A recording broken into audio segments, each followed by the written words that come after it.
여러분, 기독교는 사랑의 종교라고 얘기할 수 있습니다. 기독교가 왜 사랑의 종교라고 얘기할 수 있을까요? 우리 믿음의 대상인 하나님이 사랑이십니다. 그리고 예수님께서 사랑이 어떤 것인가를 몸소 실천해서 사랑을 우리에게 보여주셨습니다. 그리고 성경이 우리에게 참 사랑을 가르치고 사랑하며 살 것을 우리에게 가르치고 있습니다. 그렇다면 예수 믿는 사람은 사랑을 실천하며 살아야 될 줄로 믿습니다.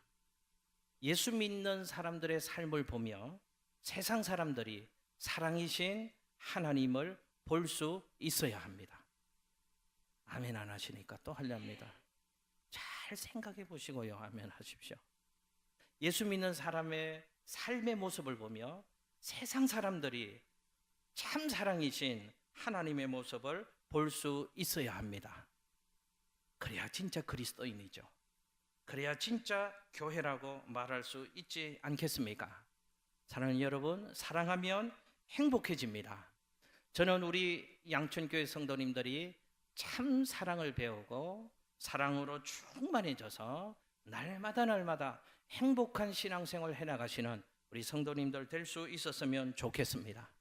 그리고 그 사랑으로 서로를 섬기고 서로를 세워나가는 멋진 교회, 진짜 교회. 그리고 우리 교회 자랑거리가 더 많아졌으면 좋겠는데 우리 양천교회의 정말 자랑거리가 사랑이 될 수 있는 그런 교회 될 수 있으시기를 예수님 이름으로 축복합니다. 여러분, 참사랑을 실천하기 위해서는 먼저 사랑을 배워야 합니다. 여러분, 성경에서 사랑을 제일 잘 가르치고 있는 성경 부분이 있습니다. 바로 오늘 본문 말씀이 있는 고린도전서 13장입니다. 여러분, 고린도전서 13장에는 다른 별명이 붙어 있습니다. 사랑장이라는 별명이 붙어 있습니다. 고린도전서 13장 1절에서 3절까지는 사랑의 중요성, 사랑의 가치를 우리에게 말씀하고 가르쳐주고 있습니다. 그리고 고린도전서 13장 4절부터는 구체적으로 사랑이 무엇인가를 우리에게 교훈해주고 있습니다. 4절 이후에 보면 먼저 긍정적인 표현으로 사랑이 무엇인가를 두 가지를 가르치고 있습니다. 사랑은 오래 참습니다. 사랑은 온유합니다.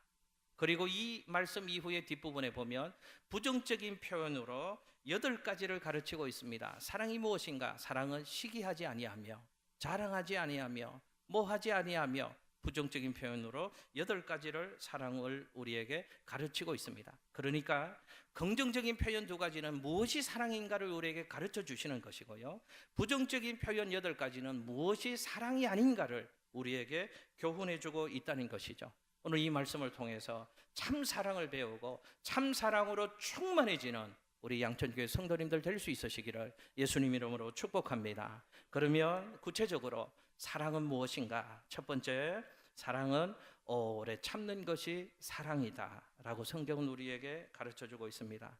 한번 저 따라서 해보실까요? 오래 참아야 합니다. 오래 참아야 된다 말씀만 하시면서 왜 그렇게 짧게 참는 듯이 얘기하십니까? 오래 참아야 합니다. 정신을 차리시고 저하고 같이 가십시다. 한 번 더요. 오래 참아야 합니다. 할렐루야. 여러분, 오래 참는 것이 사랑이다 라고 성경은 우리에게 사랑을 교훈해 주고 있습니다. 여러분, 가만히 생각해 보십시오. 참는다 할 때 참음에는 2가지 의미의 참음이 있습니다. 하나는 소극적 의미의 참음이 있고 또 하나는 적극적 의미의 참음이 있습니다. 보통 우리가 참는다라는 표현을 할 때 그 참음은 소극적 의미에서 참음을 이야기한다는 것이죠. 여러분, 살다 보면 마지못해 참아야 될 때가 있잖아요. 막 화딱지는 납니다. 그런데 참아야 될 때가 있습니다. 막 씩씩거리면서 참아야 될 때가 있습니다. 마음에는 분노가 납니다. 분노하는 마음을 가지고 참아야 될 때가 있고, 미워하는 마음이 막 용솟음칩니다. 미워서 죽겠어요. 그런데 미워하지만 그 마음 가지고 참아야 될 때가 있습니다. 소극적 의미의 참음은 어쩔 수 없이 버티는 것, 어쩔 수 없이 견디는 것, 이런 의미의 참음을 소극적 의미의 참음이다 얘기하는 것이죠. 그러나 이런 소극적 의미의 참음은 오늘 성경이 얘기하는 참사랑, 오래 참는 것, 참는다 의미에서의 사랑, 그 사랑을 얘기하는 것은 아닙니다. 성경에서 얘기하는 참사랑, 오래 참는 것은 적극적인 의미에서의 참음을 이야기하는 것입니다. 적극적 의미의 참음은 무엇일까요? 불평 없이 참는 것을 오래 참는 것이라고 얘기합니다. 참을 수 없는 상황이지만 오히려 기뻐하면서 그 모든 것을 소화해내는 삶, 그것을 오래 참는 것, 적극적인 의미에서 참는 것, 그것이 참사랑이다 라고 성경은 우리에게 말씀하고 있습니다. 여러분, 참는다는 것을 얘기할 때 성경에 참고라고 얘기하지 않고 그 앞에 하나가 더 붙습니다. 어떻게 참고요? 오래 참는 것이 사랑이다.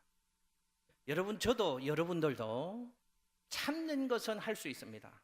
그러나 뭐가 안 됩니까? 오래 참는 게 잘 안 됩니다. 저도 잘 참습니다. 근데 오래 참는 것은 잘 안 되는 경우를 고백할 수밖에 없습니다. 이 말이 무슨 뜻일까요? 오래 참는 것이 잘 안 된다. 이 말은 이 오래 참는 참사랑은 우리의 육신적인 힘으로는 불가능하다는 것입니다. 세상에서는 얻을 수 없는 사랑이 오래 참는 이 참사랑이다 하는 것을 우리는 고백할 수밖에 없습니다. 그래서 성경에 갈라디아서 9장 말씀에 보면 갈라디아서 말씀에 성경의 9가지 열매를 소개합니다. 사랑과 희락과 화평과 오래 참음과 자비와 양성과 충성과 온유와 절제니라. 이 9가지가 무엇의 열매라고요? 성령의 열매, 우리의 인격과 성품에 맺혀지는 성령의 9가지 열매, 그 9가지 중에 오래 참음이 있다는 것이죠. 여러분, 성령의 열매, 그 말은 성령의 통치를 받고 살아갈 때 우리 성품과 인격에 맺혀지는 열매라는 것입니다. 내가 성령의 통치를 받을 때, 성령의 지배를 받을 때, 성령의 조종당하는 삶을 살아갈 때, 우리가 익숙한 신앙적인 표현으로 하면 성령 충만할 때, 그때 맺어지는 열매가 오래 참는 것, 사랑의 열매라는 것입니다. 그러므로 오래 참는 이 사랑, 성경이 얘기하는 참사랑은 우리 안에 있는 사랑이 아니다 그 말입니다. 누구로부터 비롯된 사랑이라고 얘기할 수 있는가 하면 하나님으로부터 오는 사랑, 하나님으로부터 받아야 되는 사랑, 하나님으로 말미암는, 그래서 가능한 그리스도의 사랑이 오래 참는 사랑이다. 그것이 참사랑이다 라고 성경은 우리에게 말씀하고 있습니다. 여러분, 이 오래 참는 사랑은 하나님이 저와 여러분을 사랑하실 때 그 사랑이 오래 참는 사랑이라고 성경은 우리에게 말씀합니다. 여러분, 화면을 보시고요, 베드로후서 3장 9절 말씀을 같이 한번 화면 보시고서 읽겠습니다. 시작. 주의 약속은 어떤 이들이 더디다고 생각하는 것 같이 더딘 것이 아니라 오직 주께서 너희를 대하여 오래 참으사 아무도 멸망하지 아니하고 다 회개하기에 이르기를 원하시느니라. 아멘. 여러분, 하나님이 우리를 사랑하시되 어떤 사랑으로 우리를 사랑하셨다고요? 오래 참으시는 사랑으로 저도 하나님이 사랑하셨고 여러분도 하나님이 사랑해 주셨다는 것이죠. 그 하나님의 사랑, 오래 참는 그 사랑 때문에 저와 여러분이 감히 거룩하신 하나님을 아버지로 부를 수 있게 되어지는 것이고, 하나님을 이 시간 이곳에서 찬양할 수 있는 것이고 예배할 수 있게 된 것인 줄로 믿습니다. 여러분, 오래 참음의 이 사랑은 예수님이 저와 여러분을 그 사랑하는 그 사랑이 오래 참는 사랑이라고 성경은 또 우리에게 교훈하고 있습니다. 여러분, 화면 보시고요, 디모데전서 1장 16절 말씀을 같이 한번 읽겠습니다. 시작. 그러나 내가 긍휼을 입은 까닭은 내게 먼저 일체 오래 참으심을 보이신 후에 주를 믿어 영생 얻는 자들에게 본이 되게 하려 하심이라. 아멘. 할렐루야. 여러분, 우리를 향한 예수님의 그 사랑, 예수님이 오래 우리를 참아주시고 그렇게 우리를 사랑하셨기 때문에 우리는 긍휼의 은혜를 입고 사는 인생이 되었다는 뜻입니다. 여러분, 우리가 긍휼의 은혜를 입었다 그 말은 이런 뜻입니다. 쉽게 얘기하면 우리는 매맞을 사람이었습니다. 그런데 그 오래 참으시는 사랑 때문에 우리가 긍휼하심을 입어서 매맞을 인생인데 매맞지 않게 되었다.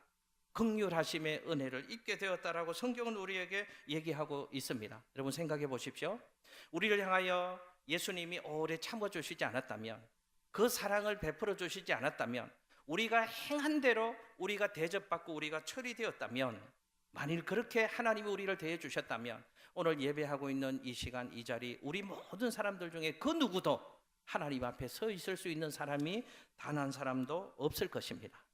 여러분 한번 생각해 보십시오. 우리는 얼마나 많은 시간, 얼마나 많은 동안 우리의 말로, 우리의 생각으로, 우리의 행동으로 하나님 앞에 범죄하는 삶을 살았습니까? 후회하고도 또 범죄하고, 안 그래야지 작정하지면서 또 넘어지고 실수하고, 그래서 또 후회하고, 이런 삶을 얼마나 반복하며 사셨습니까? 그것이 우리의 삶인데, 그럼에도 불구하고 하나님은 오늘까지 우리를 오래 참아주시며 우리를 사랑으로 감싸 주셨습니다. 그래서 우리는 하나님 바라보는 인생이 될 수 있는 것이고요, 하나님을 이 시간도 아바 아버지로 고백하며 찬송하며 예배하는 하나님의 자녀로서 살아가고 있게 된 줄로 믿습니다.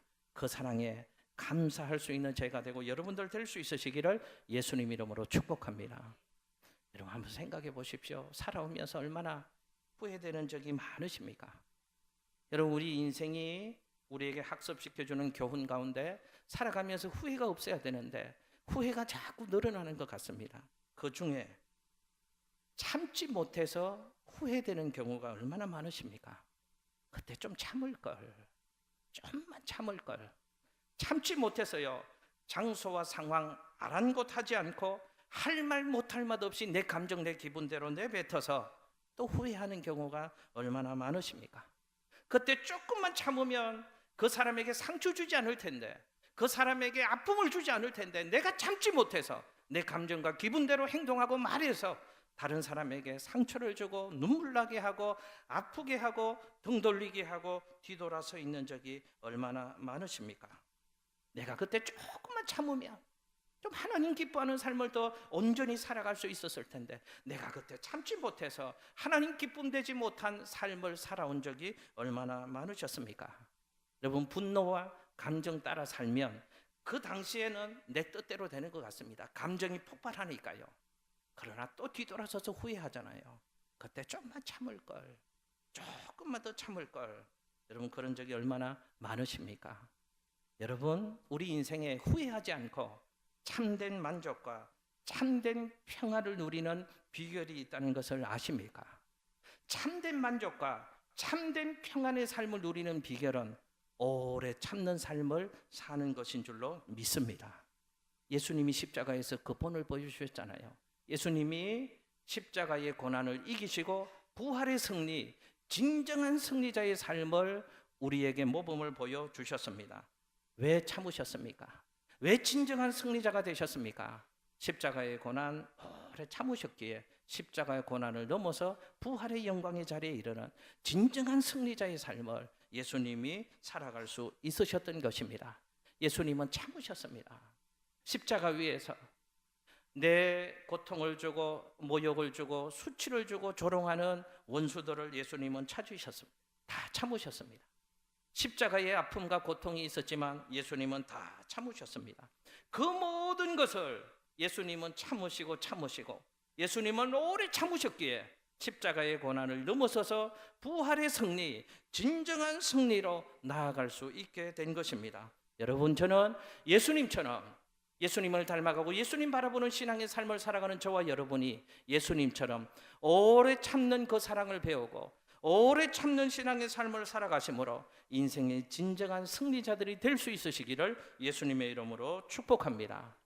우리를 향해서 오래 참아주신 예수님께서 우리에게 이렇게 도전하십니다. 여러분, 화면을 보시고요, 요한일서 4장 11절 말씀을 같이 한번 읽겠습니다. 시작. 사랑하는 자들아, 하나님이 이같이 우리를 사랑하셨은즉 우리도 서로 사랑하는 것이 마땅하도다.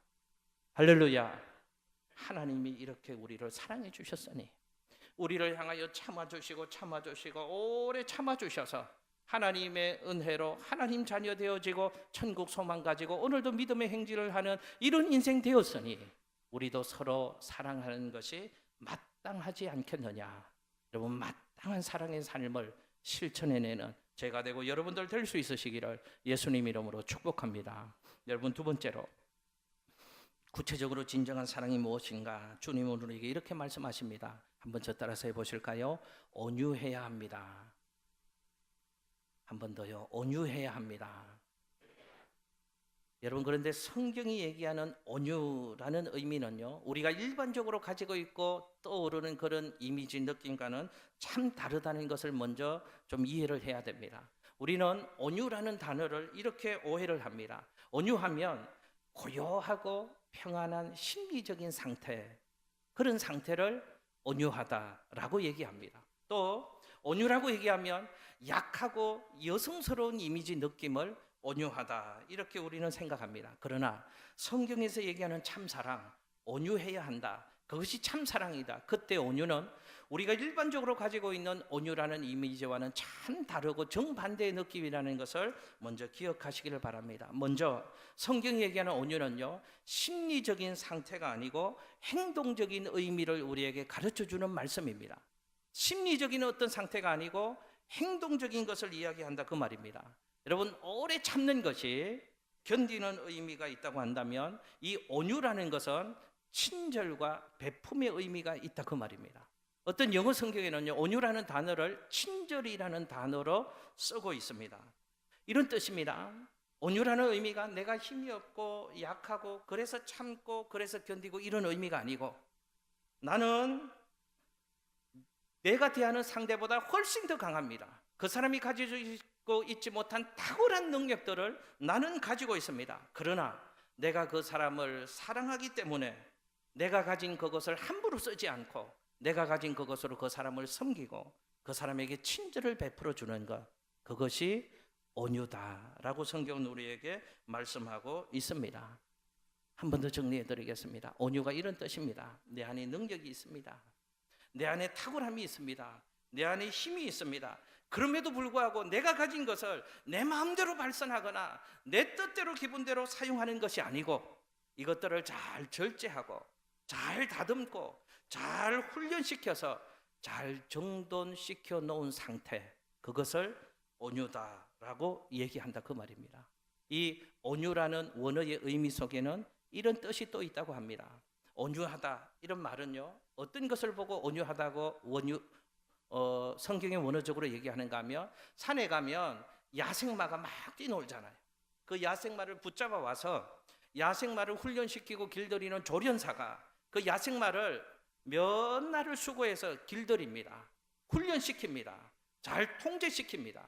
그래서 자기 마음대로 막 날뛰고 다녔던 야생마가 조련사를 만나서 훈련을 받고 조련사에게 길들여진 상태, 그 야생마를 보고 뭐 하다고요? 온유하다라고 표현을 한다는 것입니다. 그러므로 온유하다 하는 의미는요, 절대로 약한 자의 표현이 아닙니다. 강한 자의 표현입니다. 강합니다. 힘이 있습니다. 탁월합니다. 그러나 이것을 마음대로 쓰지 않고 하나님 말씀과 하나님 능력으로 잘 조절되어지고 훈련되어져서 그것을 잘 정돈시켜 놓은 상태, 그것으로 내 마음대로 하지 않고 그것으로 다른 사람에게 친절을 베푸고 섬기고 다른 사람을 세워주는 그 모습을 보고 온유하다라고 성경은 우리에게 말씀하고 있습니다. 여러분, 태권도 배울 때 생각나십니까? 저희 딸도 태권도를요, 몇 주 전에요, 국기원에서요 시험을 봤다는데요, 며칠 전부터 걱정을 하더라고요. 아빠, 1대1로 이 시합 대련을 한다는데 나보다 더 센 애가 만나면 어떡하지? 더 큰 애가 만나면 어떡하지? 기도해. 목사 아빠가 할 수 있는 얘기가 구체적으로 위협적인 기술은 가르쳐 줄 수 없고 기도를 가르쳐 주잖아요. 기도해 라고 했더니 기도를 했나 봅니다. 그래서 대련을 하고 와서 막 미소가 가득한 얼굴로 왔습니다. 그래서 어떻게 이겼는지를 설명하는데요, 붙는데요, 막 발차기로 얼굴을 한 2대를 갈기고 몸통을 갈기고 주먹으로 한 2대를 쥐어 박았더니 갈려해서 이겼다고 선언을 해주더랍니다. 그래서 그 상대편이 인사하고 뒤돌아서서 가는데 눈물을 훔치는 모습을 봤답니다. 그러니 좀 미안하다 이런 생각이 들더라고 그러더라고요. 그래서 제가 잘했다고 얘기할 수 없잖아요. 야, 애지간히 좀 하지 이놈아. 너도 좀 적당히 하지. 왜 머리도 갈기고 몸통도 갈기고 주먹으로 두들겨 패고 네가 폭력배야 이놈아. 적당히 하지. 그랬더니 저희 딸이 하는 얘기가, 아빠 너무 세게 기도했나 봐. 좀 살살 기도할 걸. 그러더라고요. 여러분, 태권도 할 때 제일 설치고 까부는 애들이 무슨 띠인 줄 아십니까? 검정띠는요, 유단자들은요, 막 몇 단씩 되는 사람들은요, 티 잘 안 냅니다. 누가 막 설치고 막 발차기 하고 아무 데서나 기합 넣고 누가 그러던가요? 흰띠, 처음에는 흰띠, 태권도 도장 한 몇 주 다닌 애들, 이런 애들이요, 막 발차기 하고 주먹 찌르고요, 아무 데서나 기합 소리 넣고 그러잖아요. 근데 진짜로 고수들, 유단자들은요, 그러지 않습니다. 잘 훈련되어진 사람, 그것을 잘 조절할 줄 아는 사람, 그것으로 선하게 사용할 수 있는 사람은 함부로 드러내지 않고요, 막 깝치지 않고요, 까불지 않고요, 과시하거나 우쭐대지 않습니다. 여러분, 사람도 그렇다는 것을 아십니까? 사람도요, 조금 알고 있는 사람은요, 되게 설칩니다. 조금 가지고 있는 사람은요, 엄청 실히 까붑니다. 좀 있다고, 좀 가지고 있다고, 좀 안다고 그거 갖고 까불고 과시하고 의시되는 척합니다. 여러분, 그거 온유가 아니다 그 말입니다. 내게 힘이 있지만, 내가 많은 것을 가지고 있지만, 나는 큰 사람인데 그 모든 것을 다 수용하고 참고, 그리고 그것으로 다른 사람에게 친절을 베풀고 다른 사람을 섬기고 세워주는 그 사람을 온유한 사람이다 라고 성경은 우리에게 말씀하고 있습니다. 여러분, 예수 믿는 사람은 예수님을 닮아서 온유해야 될 줄로 믿습니다. 저는 우리 교회가 온유한 성품의 사람들로 가득 채워지는 사랑을 자랑할 수 있는 그런 교회가 될 수 있기를 예수님 이름으로 축복합니다. 온유한 성도들이 세워질 때 우리 교회는 지금보다 훨씬 더 좋은 교회가 될 수 있는 줄로 믿습니다. 여러분, 내가 좀 안다고요, 내가 좀 배웠다고요, 내가 좀 지식이 있다고요, 그 지식이 없고 알지 못하는 사람을 무시하고 함부로 대하는 사람이 있을 수 있습니다. 그 이유가 뭔지 아십니까? 사랑이 없기 때문에 그렇습니다. 무슨 사랑이요? 온유한 사랑이 없기 때문에 그렇습니다. 돈 좀 있다고요, 그 돈으로 의시되고 과시하고, 그래서 나처럼 가지지 못한 사람 위축들게 하고 주눅들게 하고 무시하는 그 사람 있을 수 있습니다. 여러분, 왜 그런지 아십니까? 온유한 사랑이 없기 때문에 그렇습니다. 여러분, 잘 들으십시오. 교회도 마찬가지입니다.